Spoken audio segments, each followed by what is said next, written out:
Hello students, I am Pooja. Welcome to my channel. आज से मैं स्टार्ट करने जा रही हूँ क्लास 10 की बायोलॉजी का first chapter, that is life process. I hope कि आपको ये अच्छे से समझ आएगा। तो चलिए स्टार्ट करते हैं।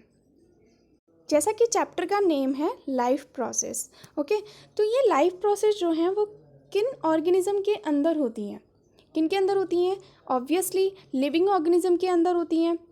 तो लाइफ प्रोसेस को आगे बढ़ने से पहले हमें कुछ समझना होगा कि there are 3 types of organism, that is living organism होते हैं, second non living, and third dead organism. Okay. तो लिविंग ऑर्गेनिज्म क्या कैरेक्टरिस्टिक्स हैं कि जिन्हें हम देखकर ये कहते हैं कि ये लिविंग ऑर्गेनिज्म है, ये नॉन लिविंग ऑर्गेनिज्म है, ओके, कि ये डेड हो चुका है। तो किस बेसिस पर हम कहते हैं? तो लिविंग ऑर्गेनिज्म को हम देखते हैं तो लिविंग ऑर्गेनिज्म क्या करते हैं? ब्रीदिंग प्रोसेस करते हैं, जैसे ह्यूमन बीइंग हैं, सांस लेते हैं, ओके, ब्रीदिंग प्रोसेस करते हैं, मूवमेंट शो करते हैं, जैसे प्लांट्स हैं। तो प्लांट्स ऐसा नहीं है कि एक जगह से दूसरी जगह चले जाएं, बट वो एक ही जगह पे रहते हैं, लेकिन उनकी ब्रांचेस ये सब तो मूव करती हैं ना बाय विंड, ओके। तो वो भी एक लिविंग ऑर्गेनिज्म है। प्लांट्स, एनिमल्स, ह्यूमन बीइंग्स, ये सब किसके अंदर आते हैं? लिविंग ऑर्गेनिज्म के अंदर आते हैं, ओके। जो मूव कर सकते हैं, जो ब्रीदिंग कर सकते हैं, जो ग्रोथ एंड डेवलपमेंट शो करते हैं, एक्सक्रीशन करते हैं। तो इन बेसिस पर हम किसी भी ऑर्गेनिज्म को कहते हैं कि ये लिविंग ऑर्गेनिज्म है, ओके। अगर हम नॉन लिविंग की बात करें तो क्या नॉन लिविंग ब्रीदिंग कर सकता है? नहीं। क्या मूवमेंट शो कर सकता है? नहीं कर सकता, ओके। लाइक बुक, पेन, इन सबको किसी ना किसी एक्सटर्नल फोर्स की ज़रूरत होती है, ओके। तो इन सारी चीज़ों को हम देख के कह सकते हैं कि ये नॉन लिविंग ऑर्गेनिज्म है। उसके बाद नेक्स्ट आता है डेड ऑर्गेनिज्म। डेड ऑर्गेनिज्म में क्या होगा कि वो एक टाइम पे लिविंग होंगे, मीन्स वो लाइफ की सारी एक्टिविटीज़ परफॉर्म की होगी उन्होंने, लेकिन अब वो क्या हो चुके हैं? मर चुके हैं, डेड हो चुके हैं। तो उनको हम क्या कहेंगे? डेड ऑर्गेनिज्म कहेंगे, जो अब अपनी लाइफ की प्रोसेस को परफॉर्म नहीं कर पाएंगे। तो ये टर्म्स क्लियर हैं, living beings, non living beings, हम किनको कहेंगे? तो ऐसे ही जो लाइफ की प्रोसेसेस हैं, life means living, okay, living, और प्रोसेस मीन्स क्या हो जाएगा? एक्टिविटीज़। मीन्स जो एक्टिविटीज़ लिविंग बीइंग्स के अंदर होंगी वो सब किसके अंदर आएंगी? लाइफ प्रोसेस के अंदर आएंगी, ओके। अब लिविंग बीइंग्स में कौन कौन सी एक्टिविटीज़ होती हैं? न्यूट्रिशन होता है, रेस्पिरेशन होता है, ओके, एक्सक्रीशन है, ट्रांसपोर्टेशन है। तो इन सारी एक्टिविटीज़ को हम इस चैप्टर में डिस्कस करेंगे। तो चलिए हम लाइफ प्रोसेस की अब एग्जैक्टली डिफाइन देखते हैं, okay. So what is life process? The existence of life on the planet Earth is mainly based on certain functions and processes. तो जो हमारी अर्थ पे जो भी लाइफ एग्जिस्ट करती हैं वो मेनली कुछ ना कुछ फंक्शंस करती हैं, कुछ ना कुछ प्रोसेस करती हैं, ओके। तभी तो वो अर्थ पे एग्जिस्ट कर रही हैं। कोई भी लिविंग ऑर्गेनिज्म तभी तो कोई एग्जिस्ट कर रहा है अर्थ पे, जब वो कोई फंक्शन कर रहा है, कुछ प्रोसेस कर रहा है सर्वाइव करने के लिए, okay. There are certain basic vital process. Vital means क्या होता है? वाइटल मीन्स होता है living, which are essential for an organism to stay healthy and to maintain the proper functioning of the body's organ systems and are necessary for survival. तो ये जो life process होती हैं ये कुछ लिविंग प्रोसेस होती हैं जो कि किसी भी ऑर्गेनिज्म के लिए हेल्दी रखने के लिए, उसकी प्रॉपर फंक्शनिंग के लिए, ठीक है, बॉडी का जो ऑर्गन सिस्टम है उसकी फंक्शनिंग के लिए और उसके सर्वाइव करने के लिए ज़रूरी होती हैं। क्या? Living processes, okay. तो these basic essential activities performed by an organism are called life processes. तो ये जो बेसिक एसेंशियल एक्टिविटीज़ हैं जो एक ऑर्गेनिज्म परफॉर्म करता है यही क्या होती हैं? लाइफ प्रोसेसेस होती है, ओके। अब लाइफ प्रोसेसेस के अंदर कौन कौन सी एक्टिविटीज़ आती हैं? फर्स्ट आता है न्यूट्रिशन। जैसे हमने सबसे पहले क्या, हमें ज़िंदा रहने के लिए फूड चाहिए, ओके। क्या चाहिए? फूड चाहिए। तो हम फूड खाएंगे, ओके। फूड में बहुत सारे न्यूट्रिएंट्स प्रेजेंट होंगे, लाइक कार्बोहाइड्रेट्स हैं, प्रोटीन्स हैं, फैट्स हैं। तो इन सब को हम इंटेक करेंगे, ठीक है, दैट इज़ कॉल्ड न्यूट्रिशन। अब न्यूट्रिशन हमने ले लिया, अब उसको क्या करना पड़ेगा, हमारी बॉडी उसको एब्जॉर्ब भी करेगी ना, तो एब्जॉर्ब करने के लिए क्या करना पड़ेगा, हमारी बॉडी को डाइजेशन करना पड़ेगा। तो वो किससे होगा, एलिमेंट्री कैनाल से होगा। तो हमारी बॉडी में फूड का डाइजेशन होगा। तो न्यूट्रिशन के बाद क्या होगा, डाइजेशन होगा। ओके, अब फूड डाइजेस्ट हो चुका है, ठीक है, फूड डाइजेस्ट हो जाएगा, उसके बाद जो फूड है वो एब्जॉर्ब होगा। ठीक है, कहाँ एब्जॉर्ब होगा, ब्लड में एब्जॉर्ब होगा। ठीक है, अब जो ब्लड है वो सभी सेल्स तक पहुँचाएगा, ब्लड जो फूड है उसको सभी सेल्स तक पहुँचाएगा। ठीक है, तो उसके लिए कौन सी प्रोसेस होगी, उसके लिए प्रोसेस होगी ट्रांसपोर्टेशन।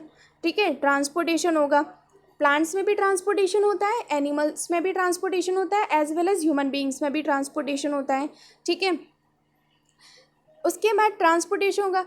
नेक्स्ट प्रोसेस क्या होती है हमारी, रेस्पिरेशन। रेस्पिरेशन में हम लोग क्या करते हैं, O2 अंदर लेते हैं, CO2 बाहर निकालते हैं। ठीक है, रेस्पिरेशन में बेसिकली दो प्रोसेस आती हैं, एक आता है सेलुलर रेस्पिरेशन और एक आता है ब्रीदिंग। सेलुलर रेस्पिरेशन में क्या होता है, फूड का ऑक्सीडेशन होता है, फूड का ब्रेक डाउन होता है। ठीक है, कॉम्प्लेक्स मॉलिक्यूल्स से सिंपल मॉलिक्यूल्स में वो चेंज होता है। ब्रीदिंग में क्या करते हैं, हम O2 अंदर लेते हैं एंड CO2 बाहर निकालते हैं। जो O2 अंदर जाती है वो हमारे ब्लड के साथ में एब्जॉर्ब होती है, उसके बाद जो हर सेल तक ऑक्सीजन पहुंच पाती है। ठीक है, तो एक ये प्रोसेस हुई रेस्पिरेशन। इसके अलावा फूड डाइजेस्ट हो चुका है, फूड एब्जॉर्ब भी हो चुका है, अब कुछ एक्स्ट्रा कुछ बचेगा, जो वेस्ट मटेरियल होगा, जो हमारी बॉडी एब्जॉर्ब नहीं कर पाएगी, तो उसके लिए कौन सी प्रोसेस होती है, उसके लिए होता है एक्सक्रीशन। ठीक है, तो एक्सक्रीशन होगा।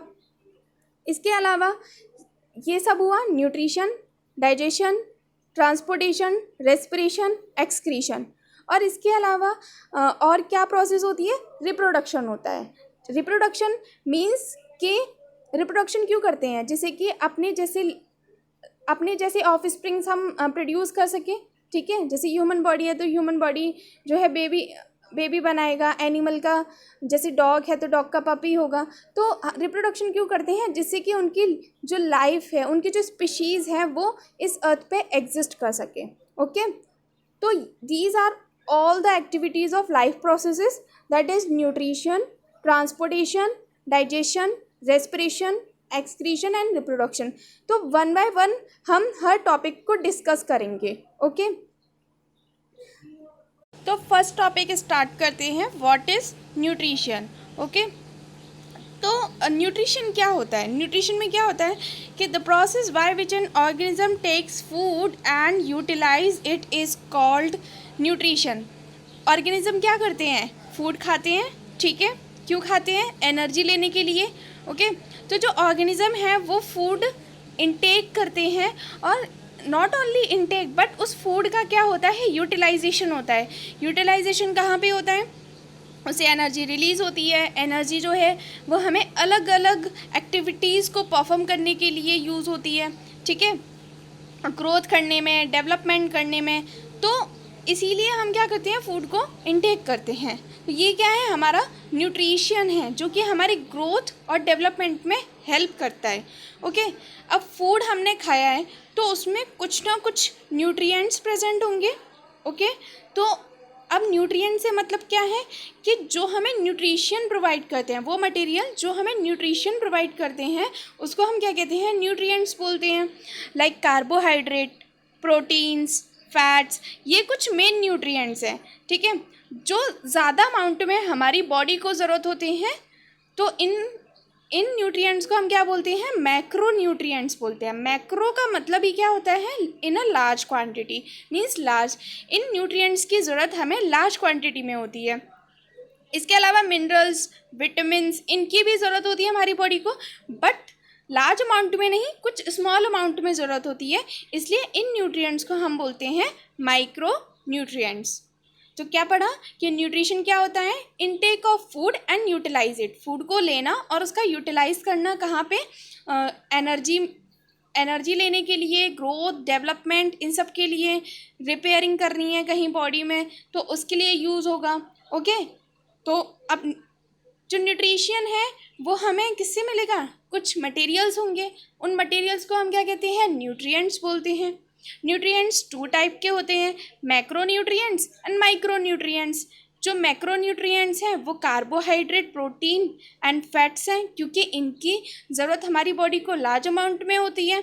इसके अलावा जो मिनरल्स और विटामिन्स हैं उनकी जो क्वांटिटी है वो स्मॉल क्वांटिटी हमें चाहिए होती है, ठीक है। तो इनको हम क्या बोलते हैं, माइक्रो न्यूट्रिएंट्स बोलते हैं। अब न्यूट्रिशन कितने टाइप्स का होता है, टू टाइप्स का न्यूट्रिशन होता है, ओके। एक होता है ऑटोट्रॉफिक न्यूट्रिशन और एक होता है हेटरोट्रॉफिक न्यूट्रिशन। तो ऑटोट्रॉफिक में क्या होता है, ऑटो मीन्स क्या होता है, ऑटो मीन्स होता है सेल्फ, ठीक है, एंड ट्रॉफिक मीन्स होता है मेकिंग, सेल्फ मेकिंग। मतलब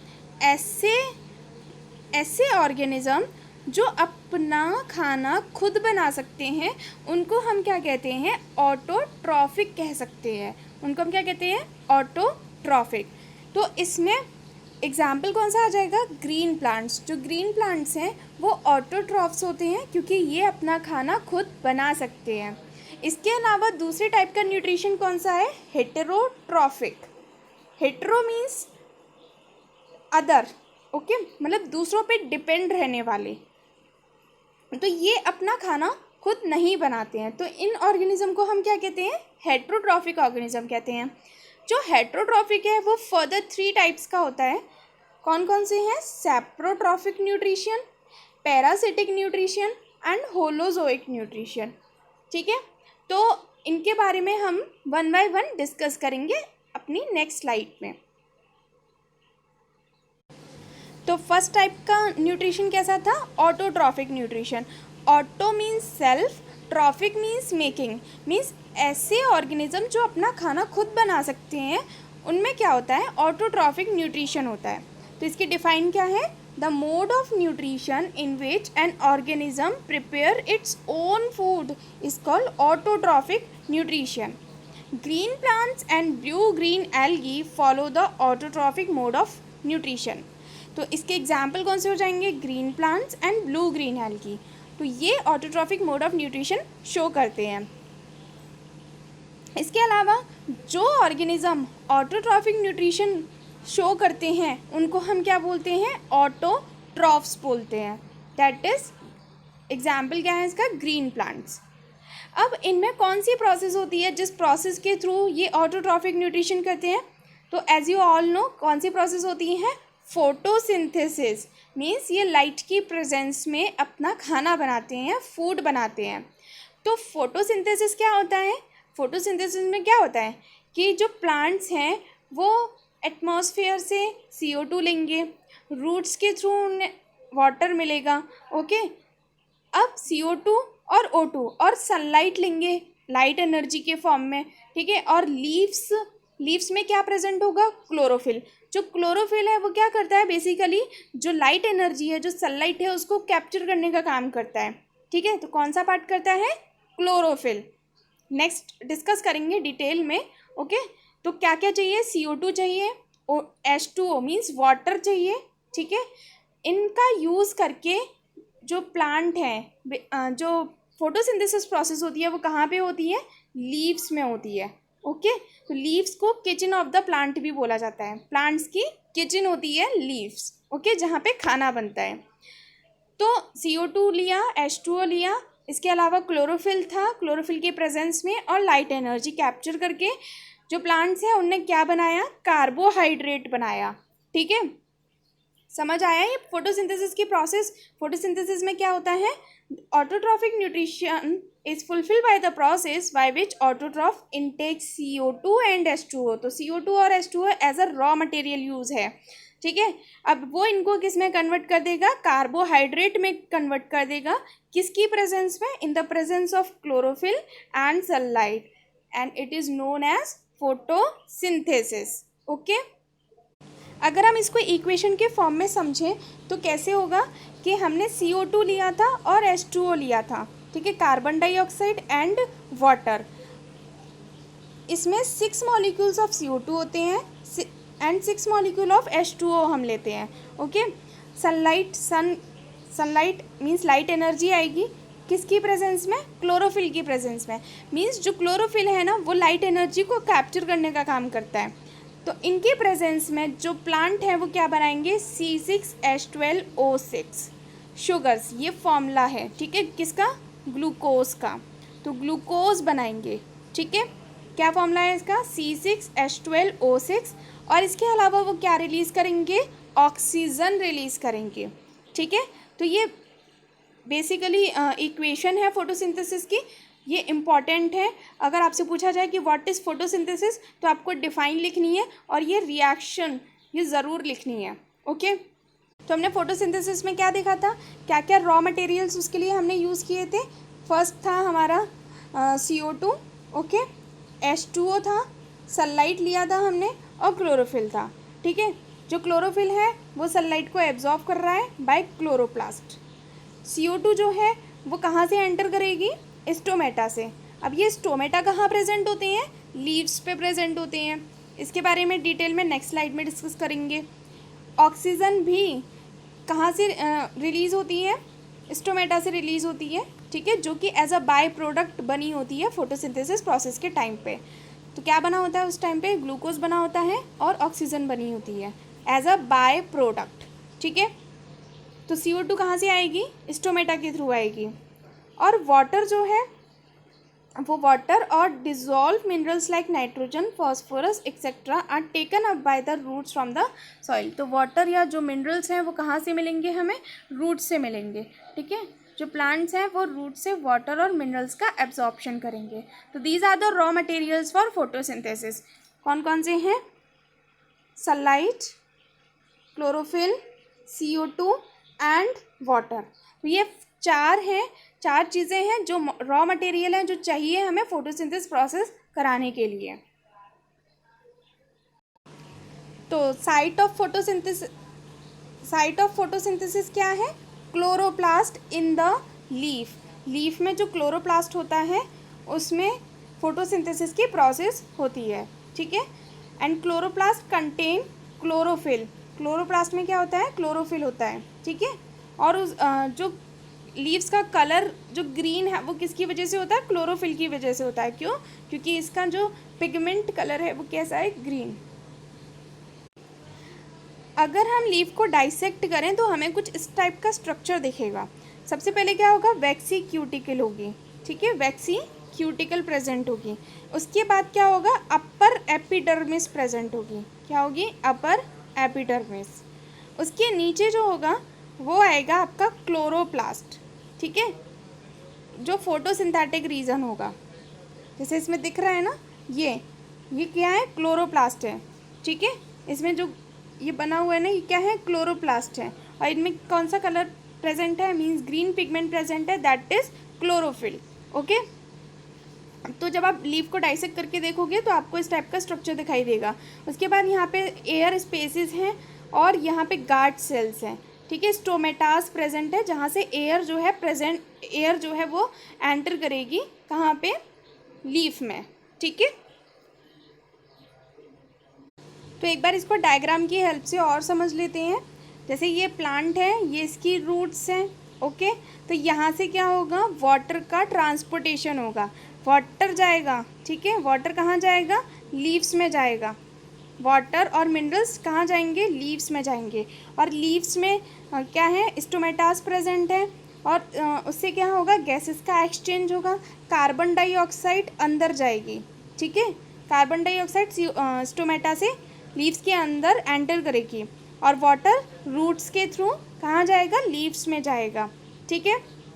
उसके बाद सनलाइट आएगी, ठीक है। सनलाइट कौन कैप्चर करेगा? जो लीव्स के अंदर क्लोरोप्लास्ट है, क्लोरोप्लास्ट के अंदर जो क्लोरोफिल है दैट इज़ ग्रीन पिगमेंट, वो सनलाइट एनर्जी को कैप्चर करेगा, ठीक है। और उसके बाद ये क्या बना देगा?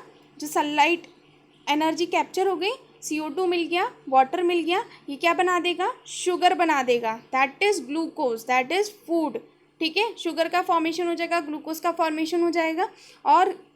और क्या बनता है as a by product? Oxygen बनती है। तो ऑक्सीजन जो है वो लीव्स के थ्रू जो स्टोमेटा है उससे बाहर निकल जाएगी, ओके। तो ये पूरी प्रोसेस होती है फोटोसिंथेसिस के अंदर। तो now we will discuss about main events of photosynthesis. तो सबसे पहले क्या होता है कि जो लाइट एनर्जी होती है वो एब्जॉर्ब होती है, और एब्जॉर्ब करने का काम कौन करता है? क्लोरोफिल करता है। ओके, नेक्स्ट, जो लाइट एनर्जी कैप्चर हुई है, जो लाइट एनर्जी है वो किस में कन्वर्ट होगी? वो कन्वर्ट होगी केमिकल एनर्जी में। ओके, और जो splitting of water into hydrogen and oxygen, तो वाटर का फॉर्मूला क्या होता है? H2O। तो इसका स्प्लिटिंग होगा, मतलब ये ब्रेक डाउन होगा किस में? H2 एंड O2 में। ओके, तो ये हाइड्रोजन और ऑक्सीजन में ब्रेक डाउन होगा। थर्ड आता है reduction of CO2 to carbohydrate. CO2 का रिडक्शन होता है किस में? कार्बोहाइड्रेट में। मीन्स CO2 से क्या बनता है? कार्बोहाइड्रेट बनता है। Okay, sunlight activates chlorophyll which leads to splitting of the water molecule. तो जो सनलाइट है वो क्लोरोफिल को एक्टिवेट करता है, ठीक है, और इसके अलावा जो वाटर मॉलिक्यूल है वो स्प्लिट होते हैं। नेक्स्ट आता है the hydrogen release by the splitting of a water molecule is utilized for the reduction of carbon dioxide to produce carbohydrate. तो जो हाइड्रोजन वाटर मॉलिक्यूल से रिलीज हुई थी, वाटर मॉलिक्यूल्स ब्रेक डाउन हुआ था, ब्रेक डाउन होने से hydrogen release हुआ, तो जो हाइड्रोजन था वो कहाँ पे यूटिलाइज होगा? कार्बोहाइड्रेट बनाने में यूज़ होगा। ठीक है, कार्बोहाइड्रेट का फॉर्मूला क्या होता है? C6H12 and O6। ओके, तो यहाँ पे जो हाइड्रोजन मॉलिक्यूल है वो कहाँ यूज़ हो रहा है? कार्बोहाइड्रेट के सिंथेसिस में यूज़ हो रहा है। Next, oxygen is the by product of photosynthesis. Photosynthesis process के थ्रू जो ऑक्सीजन होता है as a by product form होता है। Next, carbohydrate is subsequently converted into starch and is stored in the leaves and other storage part. तो food बनता है, ठीक है, ग्लूकोज बनता है, कार्बोहाइड्रेट होता है। जो एक्स्ट्रा ग्लूकोज जो होता है या एक्स्ट्रा कार्बोहाइड्रेट जो होता है वो किस फॉर्म में स्टोर रहता है? वो रहता है स्टार्च के फॉर्म में स्टोर। ठीक है, या तो लीव्स में स्टोर रहेगा या फिर अदर पार्ट्स जो हैं उनमें स्टोर रहेगा, लाइक फ्रूट्स हैं, ठीक है, स्टेम्स हैं, तो उनमें स्टोर रहेगा एज अ स्टार्च। तो कार्बोहाइड्रेट जो एक्स्ट्रा है, वो एक्स्ट्रा जो ग्लूकोज है वो किस फॉर्म में स्टोर रहेगा? स्टार्च के फॉर्म में स्टोर रहेगा। And the splitting of water molecule is a part of the light reaction. और जो वाटर मॉलिक्यूल का स्प्लिटिंग हो रहा था वो किसका पार्ट है? लाइट रिएक्शन का, क्योंकि सनलाइट ही जो है क्लोरोफिल को एक्टिवेट करता है जिससे कि जो वाटर मॉलिक्यूल है वो ब्रेक डाउन होते हैं। तो these are the main events of photosynthesis. अब हम डिस्कस करेंगे कि स्टोमेटा क्या होते हैं एंड इनका फंक्शन क्या होता है। तो स्टोमेटा जो होते हैं लीव्स पर प्रेजेंट होते हैं, ठीक है। Stomatas are the tiny pores, ये छोटे छोटे पोर्स होते हैं लीव्स पे, ठीक है, present in the epidermis of leaf. Leaf की एपिडर्मिस पे प्रेजेंट होते हैं या फिर स्टेम की एपिडर्मिस पे प्रेजेंट होते हैं। और ये जो स्टोमेटा है वो गैसियस एक्सचेंज और ट्रांसपिरेशन में हेल्प करते हैं, ठीक है। तो गैसियस एक्सचेंज में क्या होगा? O2 का बाहर जाना, CO2 का अंदर आना। तो ये किसकी वजह से होगा? स्टोमेटास की वजह से होगा। स्टोमेटा में जो टाइनी पोर्स प्रेजेंट है उनसे CO2 अंदर आएगी और O2 बाहर जाएगी, ठीक है। नेक्स्ट आता है ट्रांसपिरेशन। तो ट्रांसपिरेशन क्या होता है? Loss of water from the leaf, leaf से वाटर का लॉस होना, ठीक है। उस प्रोसेस को हम क्या कहते हैं? ट्रांसपिरेशन कहते हैं। तो ये जो दोनों प्रोसेस होती हैं गैसियस एक्सचेंज की और ट्रांसपिरेशन की, ये किससे होती हैं? स्टोमेटास से होती हैं, ठीक है। तो क्या क्या फंक्शन हो गए? Exchange of gases that is O2 and CO2, and second losses of large amount of water in the form of water vapour during transpiration. तो ट्रांसपिरेशन में क्या होता है? जो एक्स्ट्रा वाटर होता है वो वाटर वेपर्स की फॉर्म में स्टोमेटा से बाहर निकलता है। ओके, अब नेक्स्ट स्लाइड में इसकी पूरी प्रोसेस को समझेंगे। अब इसकी मैकेनिज्म आती है स्टोमेटा की। स्टोमेटा में क्या होता है? Opening and closing of stomatas होते हैं, ठीक है, बंद और खुलना, ओपन एंड क्लोज। तो ये प्रोसेस कैसे होती है? कैसे ऑक्सीजन बाहर जाएगी, कैसे CO2 अंदर आएगी, या कैसे एक्स्ट्रा वाटर जो है वो जो स्टोमेटास हैं उससे बाहर जाएंगे, तो ये मैकेनिज्म को हम समझेंगे, ठीक है। तो जो opening and closing of stomatal pores है वो उसको कंट्रोल कौन करता है? उसकी गार्ड सेल्स कंट्रोल करती हैं, ठीक है। गार्ड सेल ही है जो कि स्टोमेटास को ओपनिंग एंड क्लोजिंग का काम करवाती है। अब ये कैसे होती है? तो when guard cells uptake water from surrounding cells, they swell to become a turgid body which enlarges the pore in between that is stomatal opening. तो क्या होता है कि जैसे कि ये स्टोमेटाज हैं, ठीक है, और ये इसकी गार्ड सेल्स हैं, ठीक है, ये इसकी गार्ड सेल्स हैं। तो ये जो गार्ड सेल्स हैं ये क्या करेंगी? स्टोमेटास को ओपन कराने में हेल्प करती हैं। कैसे? जैसे जो एक्स्ट्रा वाटर है, सपोज ये वाटर इसके अंदर आया, क्या आया? वाटर। तो ये जो गार्ड सेल्स हैं वो क्या हो जाएंगी? टर्जिड हो जाएंगी, मीन्स फूल जाएंगी, ठीक है। जब ये फूल जाएंगी तो जो स्टोमेटाज हैं वो ओपन हो जाएंगे। कैसे हो जाएंगे? स्टोमेटा ओपन हो जाएंगे, ठीक है। जब वाटर इसके अंदर वाटर आ गया, ठीक है, जब ये वाटर रिलीज हो जाएगा, जब ये वाटर, अगर किसी चीज़ को हम निचोड़ दें, ठीक है, जैसे कोई चीज़ भरी हुई है, लाइक एक एग्जांपल लेते हैं हम बलून का। तो हम लोग क्या करते हैं, जैसे कि बलून में हम लोग पानी भरते हैं तो वो क्या होता है? फूल जाता है, ठीक है। लेकिन जब हम उसको अगर हम वाटर को बाहर निकाल दें तो वो क्या हो जाता है? श्रिंक हो जाता है और बलून बंद हो जाता है, ठीक है। तो ऐसे ही इस प्रोसेस को समझो कि स्टोमेटा में क्या होता है, जो गार्ड सेल्स है उसमें पानी भर जाता है। जब वो भर जाएगा पानी तो जो स्टोमेटाज हैं वो ओपन हो जाएंगे। लेकिन जब पानी निकल जाएगा स्टोमेटा से तो जो स्टोमेटा हैं वो श्रिंक हो जाएंगे। इट मीन्स जो स्टोमेटा हैं वो क्लोज हो जाएंगे। समझ आया? तो ये स्टोमेटा का स्ट्रक्चर है। इस वाले स्ट्रक्चर में क्या देख रहे हैं कि ये जो स्टोमेटाज हैं वो ओपन हैं, खुले हुए हैं, और यहाँ पे स्टोमेटाज क्लोज हैं, और ये इसकी क्या है? गार्ड सेल्स हैं, ठीक है। इसके अंदर क्या है? क्लोरोप्लास्ट है। ये इसकी एपिडर्मल सेल्स हैं, बाहर की जो लेयर है वो एपिडर्मल सेल्स हैं। ये इसकी इनर थिक वॉल है, ये वाली जो लेयर है ये इसकी इनर थिक वॉल है, और ये इसकी आउटर थिक वॉल है, ठीक है। इसके अंदर वैक्यूल्स हैं, ये गार्ड सेल्स हो गई, और ये क्या है? स्टोमेटल पोर है, ठीक है। तो जब पानी इसके अंदर आएगा गार्ड सेल्स के अंदर तो ये कैसी हो जाएंगी? टर्जिड हो जाएंगी और स्टोमेटास ओपन हो जाएंगे। लेकिन जब पानी इससे रिलीज़ हो जाएगा स्टोमेटास से तो स्टोमेटा जो गार्ड सेल्स हैं वो श्रिंक कर जाएंगे और स्टोमेटास क्लोज हो जाएंगे। तो these are the mechanism of opening and closing of stomata. And the last is what is the significance of photosynthesis? photosynthesis की क्या importance है? तो photosynthesis is the main way through which solar energy is made available for different living beings. तो photosynthesis ही एक ऐसा वे है जिससे कि जो solar energy है वो अलग अलग different living organism को in the form of food provide हो जाती है, ठीक है। और जो ग्रीन प्लांट्स हैं वो मेन प्रोड्यूसर हैं of food in the ecosystem. मतलब अगर हम इकोसिस्टम की बात करें तो इकोसिस्टम में जो ग्रीन प्लांट्स हैं वो मेन प्रोड्यूसर हैं जो कि फूड प्रोवाइड कराते हैं। And all other organism directly और indirectly depend on green plants for food. और जितने भी लिविंग ऑर्गेनिज्म हैं वो सब किस पे डायरेक्टली या इनडायरेक्टली किस पे डिपेंड है? प्लांट्स पर ही डिपेंड है। The process of photosynthesis also helps in maintaining the balance of carbon dioxide and oxygen in the air। और जो फोटोसिंथेसिस की प्रोसेस है वो कार्बन डाइऑक्साइड और ऑक्सीजन के बैलेंस को बनाए रखती है एयर में, ठीक है। तो ये जो है फोटोसिंथेसिस की इम्पोर्टेंस है। तो आज हमने डिस्कस किया nutrition in plants. I hope कि आपको ये वीडियो पसंद आया होगा।